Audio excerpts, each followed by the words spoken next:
ಚಾತುರ್ಮಾಸ ಯಾವುದು, ಏನು?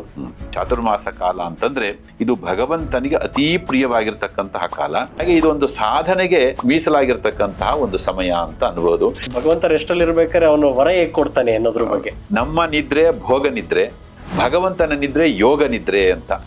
Cine ಸ್ಟಾರ್ಗಳು cricket ಏನ್ ಮಾಡ್ತಾರೆ, ಮೈ ಮೇಲೆಲ್ಲ ಹಚ್ಚೆ. ಇವತ್ತೆಲ್ಲ ಹೇಳಲಿಕ್ಕೆ ಸುಲಭ ಇದು. ಇವತ್ತು ನೋಡ್ತೀರ ಎಲ್ಲೆಲ್ಲಿ ಬರ್ಸ್ಕೊಂಡಿರ್ತಾರೆ, ನೋಡಿದ್ರೆ ಗಾಬರಿ ಆಗ್ಬಿಡುತ್ತೆ. ಈ ದೇಹ ಭಗವಂತರದ್ದು. ಭಗವಂತ ನಾವು ನಿನ್ನ ಭಕ್ತರು ಅಂತ ತೋರಿಸ್ಕೊಳ್ಳಿಕ್ಕೆ ಏನು ಅಂತಂದ್ರೆ, ನಾವು ಈ ಒಂದು ವರ್ಷದಲ್ಲಿ ಒಂದು ದಿವಸ ದೇವತೆಗಳು ಸಹಿತ ನಾವು ಈ ತಪ್ತ ಮುದ್ರಾಧಾರಣೆಯನ್ನ ಮಾಡಿಸ್ಕೊಳ್ತಾರೆ. ಎಲ್ಲ ಜಾತಿಯವರೆಗೂ ಇರತಕ್ಕಂಥದ್ದು.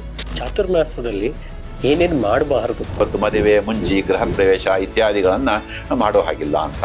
ಹಾಗಾಗಿ ಈ ಕಾಲದಲ್ಲಿ ಭಗವಂತನಿಗೋಸ್ಕರವಾಗಿ ಇರ್ತಕ್ಕಂತಹ ಕಾಲ. ನಮ್ಮ ವಿಶ್ವೇಶ್ವರ ತೀರ್ಥ ಸ್ವಾಮಿಗಳ ಬಗ್ಗೆ ಮಾತಾಡ್ತಿದ್ರೆ, ತುಂಬ ಸ್ವಾಮಿಗಳ ಹೆಸರನ್ನು ಕೇಳಿದಾಗ ಮೈ ರೋಮಾಂಚನವಾಗತ್ತೆ. ಒಂದು ಚುರುಕುತನ, ಒಂದು ಸಮಾಜದ ಬಗ್ಗೆ ಕಳಕಳಿ.